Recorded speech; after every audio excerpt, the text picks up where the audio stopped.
我们继续讲格拉德威尔的《引爆点的报复》这本书，接着说社会工程。前面讲了引爆流行的两个机制，一个是小区域的超故事，一个是群体中少数派超过了临界比例。这一讲的主题是第三个因素，超级传播者。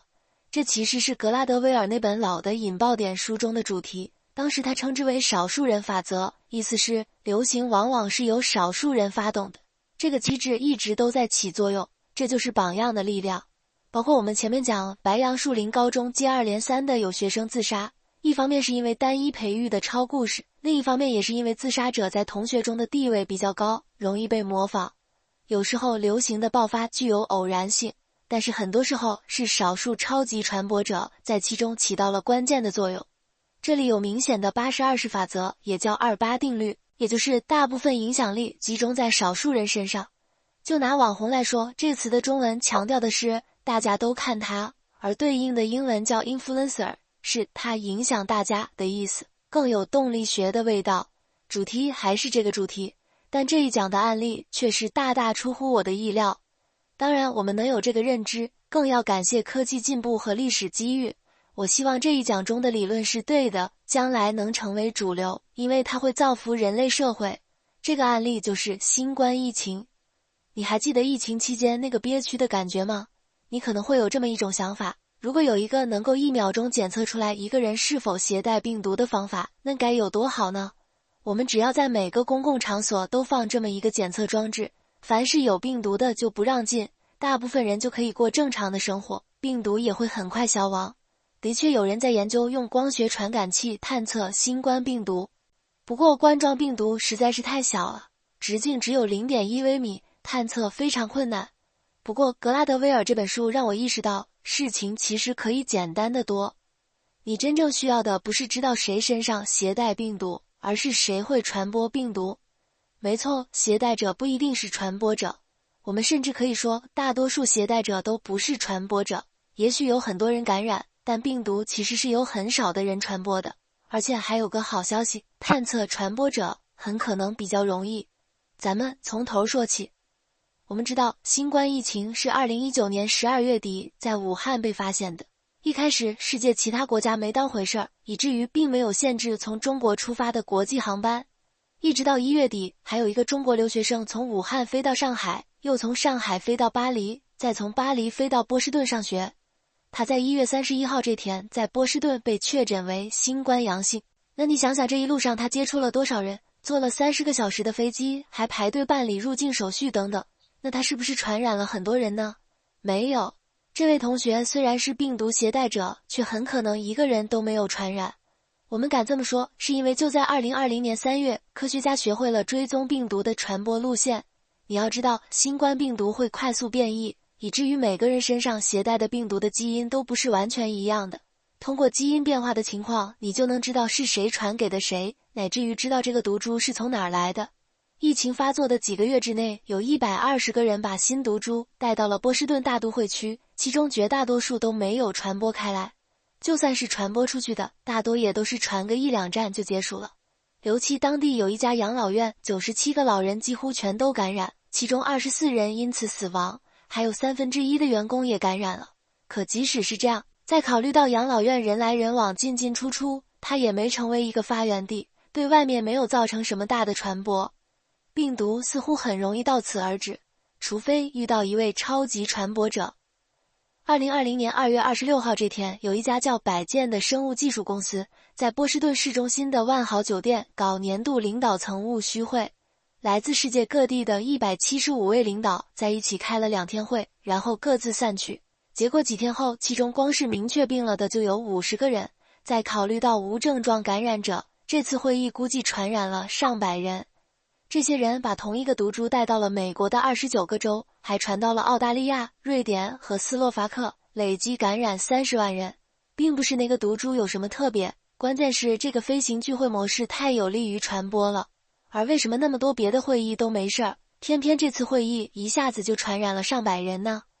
科学家后来估计，就是因为会场上有一个人是超级传播者。以前的传染病模型都假设每个人的传染力都差不多，现在看来绝非如此。为了理解为什么有超级传播者，咱们先看新冠病毒的传播机制。一直到2020年3月底，世界卫生组织还发布指引，说新冠病毒是通过咳嗽、打喷嚏和说话产生的飞沫传播。飞沫都比较大、比较重，不能在空气中漂浮，一喷出来就掉下去了，所以你只要跟人保持一定的距离就行。这个指引是错的。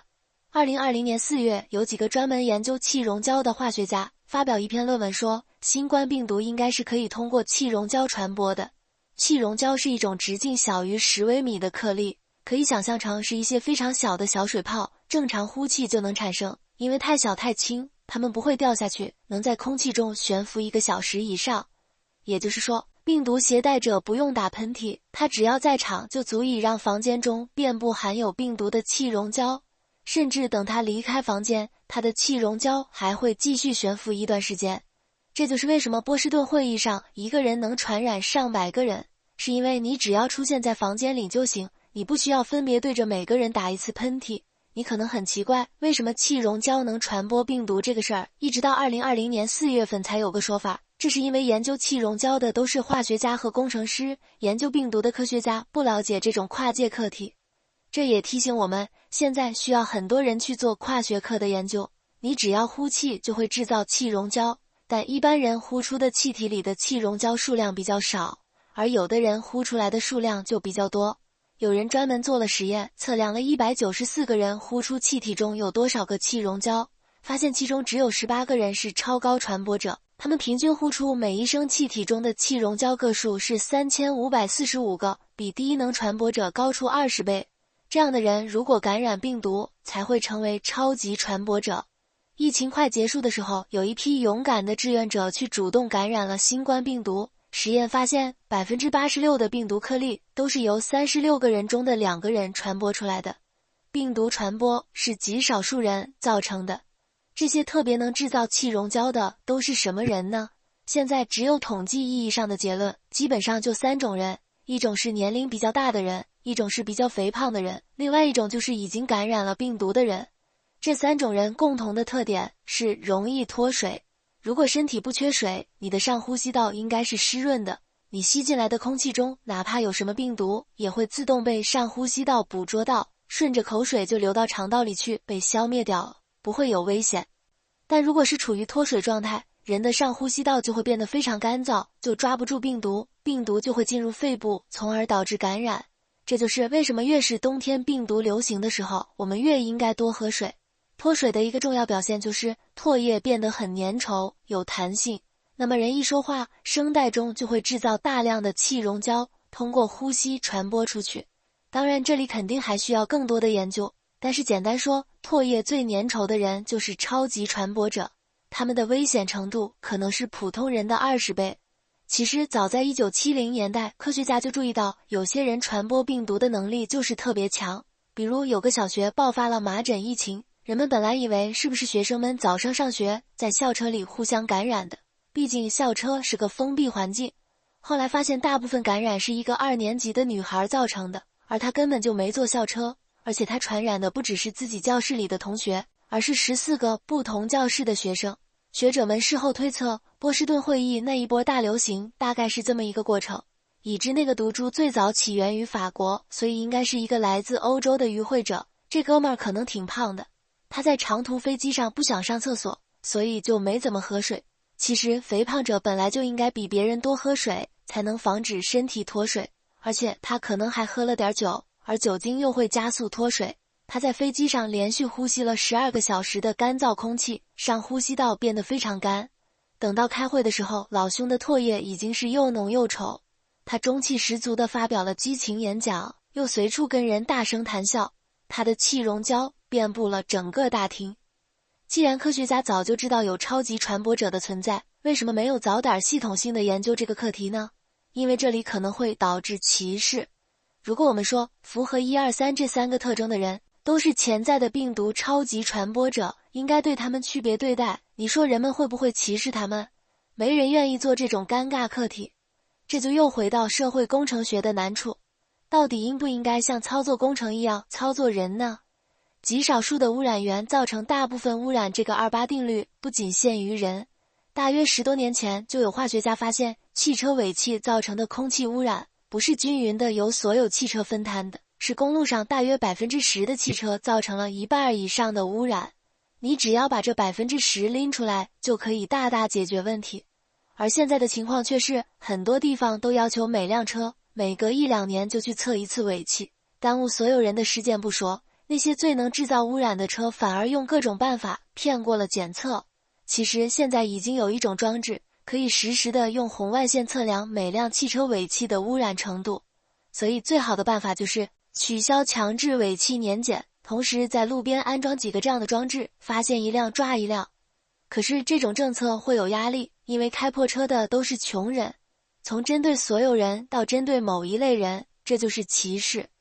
试想，如果再发生一次冠状病毒疫情，也许最好的办法是在每个公共场所门口对每个人进行快速检验，身体肥胖、年龄大、唾液又特别干的人禁止入内，这会让整个社会方便很多。但是人们也会谴责你搞社会工程，